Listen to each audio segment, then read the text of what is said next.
if they understood that, they would begin to understand why the world is the way it is now. We're not trying to answer all the questions in this video. This is just volume 1. This is a 4-part series. And as I continue to discover more things, it'll go up to 5, 6, 7, whatever. But we're just showing you that the God we serve is self-existent as well as self-non-existent. God can do anything, even remove himself from existence. You can't even imagine how you can do something like that. That don't even make sense, Josh. How can you do something like that? Well, explain this to me. How can something be here and have no beginning? Right. That's just a bigger mind boggler as you being here and making yourself go out of existence, isn't it? But if we worship a God that can do anything, that can be done. The problem is believers unknowingly are putting limitations on God. I'm not putting any limitations on God. People say God can't lie. I say no, God don't lie. Can't mean impossible, cannot be done. The Bible says God can do anything. God won't lie because it goes against his nature. You follow what I'm saying? It's the difference between can't and won't. I want y'all to get out that mindset of combining the word can't with God. There ain't no such thing as can't with God. There's a won't with God, but there's no can't. You follow what I'm saying? But now, let's move on. Let's go to Isaiah 45. And after that, we're going to take a look at why God hides. They're going to be their second question. If you tell the atheist, when they ask you if there's a God, where is he? Why is he not talking to us? Why is he not visible where we can see him? And the first thing you say, well, you show me scripture where God hides from mankind. He's hiding, but why is he hiding? Is he afraid? That's going to be their next question. Where you answering all their questions with the Bible. We're not philosophizing anything. We're not giving them the thoughts of our own mind. We're showing them exactly what the book says. They didn't bother to see why God does what he does. They just noticed what he does and just say, oh, there's not a God. That's what they did. Right? Isaiah 45 and verse 15. 45 and 15. Okay, go ahead and read, big baby. Verily, thou art a God that hideth thyself. Look what he said. He said, truly, you are a God that hides yourself. These are believers. Isaiah actually heard God spoke to him. Right? He heard him speak to him. But at the same time, he turned around and said, truly, you are a God that hides yourself. This lets you know, you can be a believer and still acknowledge that God hides himself from the affairs of mankind. The only time Israel complained about God hiding himself was in their time of trouble. The only time Israel had time of trouble is when they sinned. That's why God came out the picture. Let me ask you a question. As a believer or atheist, wouldn't you agree that this world is evil? As the majority, yes, you would. Atheist or believer would agree with that. Yeah, this is an evil world. That's one of the reasons why atheists became atheists, because they said if there was a God, it wouldn't be so much evil in the world. So they admit that there is evil in the world. But at the same time, they don't understand how evil can exist in the world if there's supposed to be an all-loving God. I'm showing you it's because there's evil in the world that God has taken himself out of existence. That's the answer to the question. That's why Isaiah said, truly, you are a God that hides yourself. Why does God hide? We're going to see that right now. Let's go to Deuteronomy, chapter 31.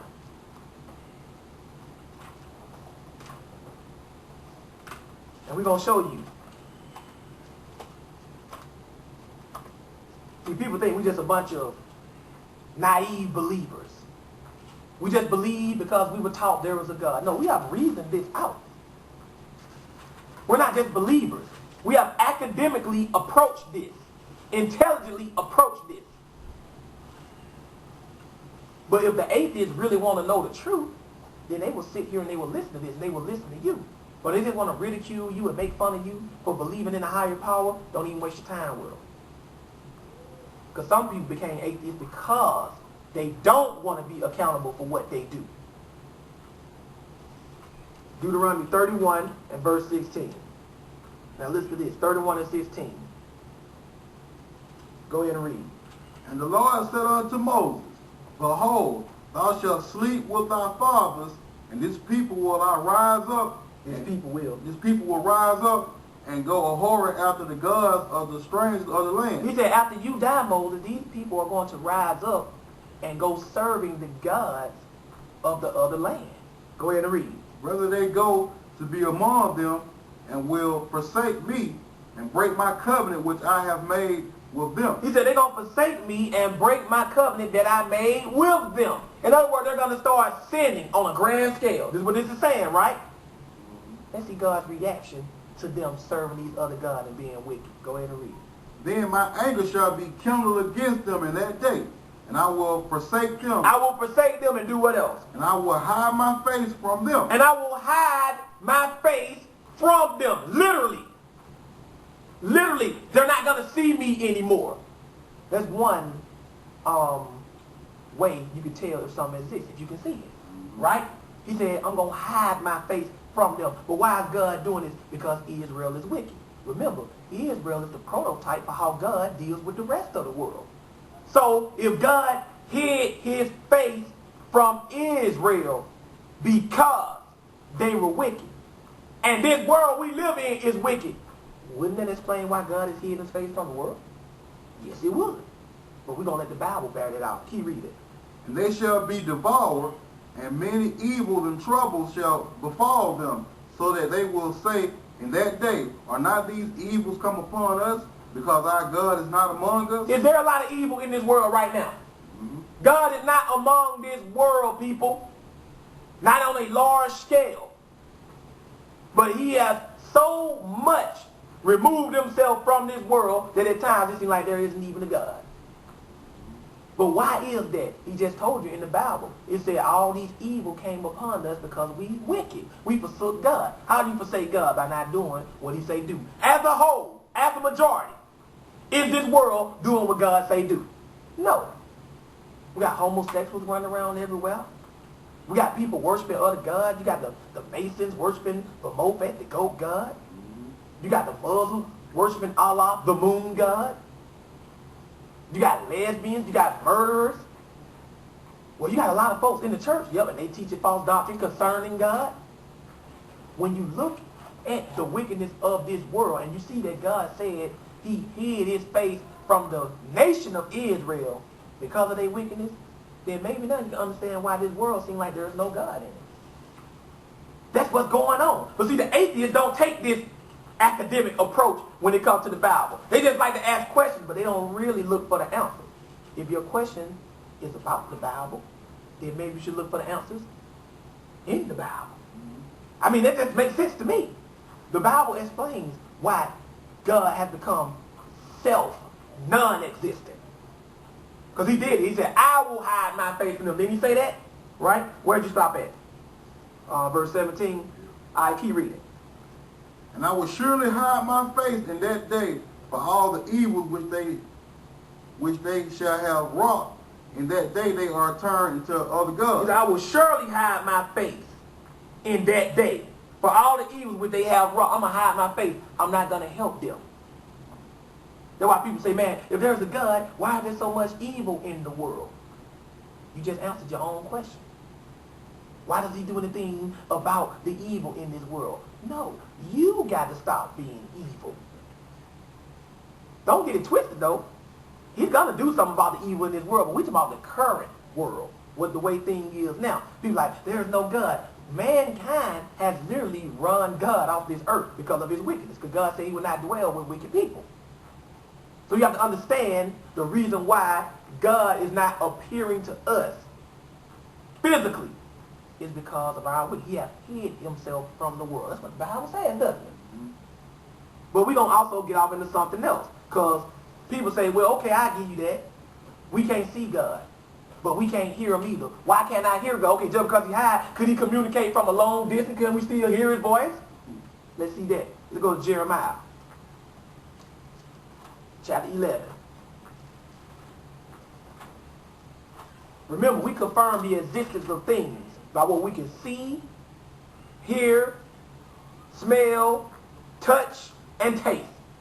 We have already found out why we can't see God. So he has hid his face from the world. Doesn't it say that, right? You can't see him. Now, let's deal with why we can't hear him. Or why he doesn't hear us. Because people, another question people will ask, I love this one. If there is a God, how come when I pray to him, I never get anything I want? They'll say that. I pray to him, I never get anything I want. Let's take a look at that. Let's go to Jeremiah 11 and 9. Jeremiah 11, verse 9. Go ahead and read. And the Lord said unto me, a conspiracy is found among the men of Judah and among the inhabitants of Jerusalem. They are turned back to the iniquities of their forefathers, which refused to hear my word. So they don't went back to the wickedness of their forefathers. Go ahead and read. And they went after other gods to serve them. The house of Israel and the house of Judah have broken my covenant which I made with their fathers. Therefore, thus saith the Lord, behold, I will bring evil upon them. I will bring evil upon them. Why? Because they were sinning. They became wicked. They were serving other gods. Just like this world as the majority is doing now. Few people serve the true God of Israel of this Bible. Few people doesn't. Go ahead and read. Which they shall not be able to escape. And though they shall cry unto me, I will not hearken unto them. Though they cry unto me, I will not listen to them. So now, you worshiping a God that you can't see and can't hear you. Right? That's what your Bible is telling you. But there's a reason for that. Because the Bible told you at first he was here. But because of the wickedness of mankind, this God has become a God that you can't see. You pray to a God that you can't see and who is not listening to you if you wicked. Right? That's almost like you praying to nothing, ain't it? You can't see it. He can't hear you. Right? But we're going to move on. Skip down to verse 14 and continue.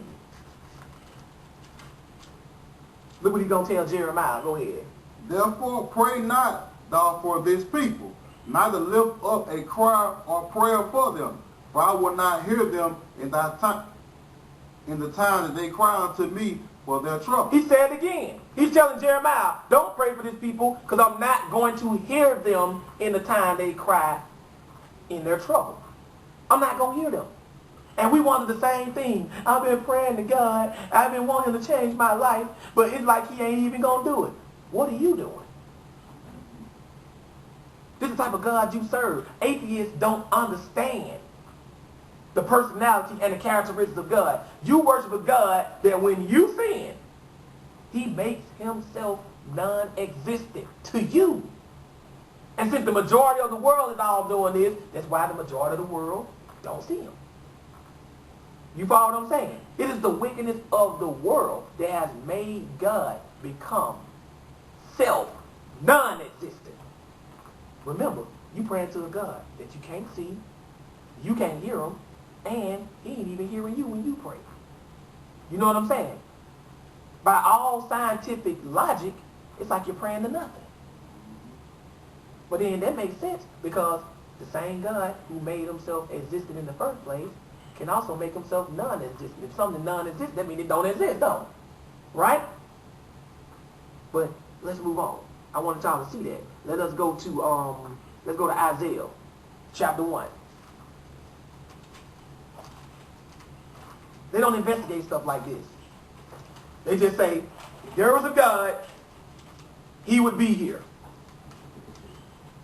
He's not here, therefore there's no God. If there was a God, he would not allow all this evil to go on in this world. If he was a loving God. Since there's a lot of evil going on in this world, there can't be a God, not a loving one. Then they'll say, either God is all-powerful and doesn't care to change the world, or he's not all-powerful and can't change the world. They'll come to those two conclusions right there. What about a third option, Mr. Atheist? What about C? God is all-powerful. God can change the world, but maybe he will after we stop being so dang wicked. That can't be a possibility. See, atheists like to make the rules. They like to put the boundaries and limits on stuff. This is the way it gotta be. No, that ain't the way it gotta be. Maybe there's more to this that you never considered. Because the Bible is giving the impression that there's a God.